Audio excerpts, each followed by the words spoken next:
Isak tangis warnai kemenangan Supratikno yang terpilih Kepala Desa Gilirejo Baru, Sragen. Berita Istana Negara, Supratikno, calon Kepala Desa Cakades di Kabupaten Sragen yang sempat viral di berbagai media karena kampanyenya banyak didukung warga dinyatakan menang.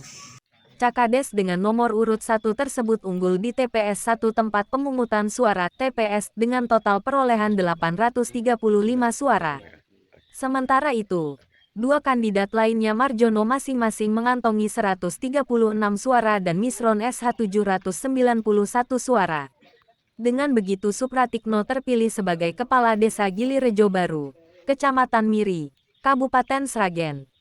Mengetahui jagoannya menang, tampak ratusan warga yang antusias mengikuti penghitungan suara dan tak henti-hentinya mengeluhkan namanya. Isak tangis pun tumpah tek terbendung di rumah Supratikno. Ibu bapak yang saya hormati, pertama saya mengucapkan terima kasih yang tak terhingga atas dukungan, atas motivasi dan semua bentuk apapun. Yang membuat ini berhasil adalah kerjasama semua relawan, kader bapak ibu semua, ungkap Supratikno dalam penyampaian kemenangannya di depan ratusan warga Gilirejo Baru.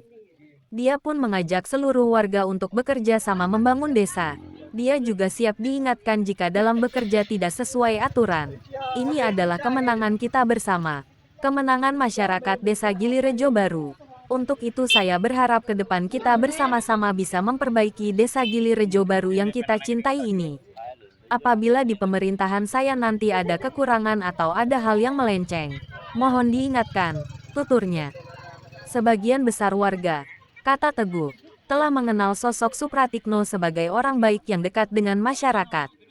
Masyarakat bahkan rela bergotong royong, menyampaikan kepada beliau untuk tidak usah pusing memikirkan biaya dalam pencalonan beliau. Segala keperluan dari pencalonan sampai pemilihan akan kita tanggung bersama, ujar Teguh. Sementara Warsito selaku tokoh masyarakat menyampaikan, Kades yang terpilih jangan pilih kasih. Tidak ada lagi perbedaan antara warga pendukung dan yang tidak. Semuanya harus dilayani dan diajak bekerja sama membangun desa yang sejahtera. Katanya usai perhitungan suara di rumah Supratikno Kepala Desa terpilih, Selasa tanggal 25 Oktober tahun 2022. Ditegaskan oleh Warsito, Kades sebagai ujung tombak pelayanan harus mampu mengakomodir kepentingan masyarakat. Peran Kades dinilai strategis untuk menciptakan pelayanan pemerintahan dan pembangunan hingga ke tingkatan akar rumput. Warsito juga meminta Kades terpilih untuk mengetahui rincian tugas dan fungsinya sesuai regulasi yang berlaku. Terlebih pengelolaan keuangan desa yang harus digunakan dengan cermat dan hati-hati, tegasnya. Lebih lanjut Warsito menegaskan, sebagai negara hukum, pelaksanaan pemerintahan dilakukan berdasarkan prinsip supremasi hukum. Dengan demikian setiap perbuatan yang dilakukan oleh pemerintah harus sejalan dengan hukum yang ada.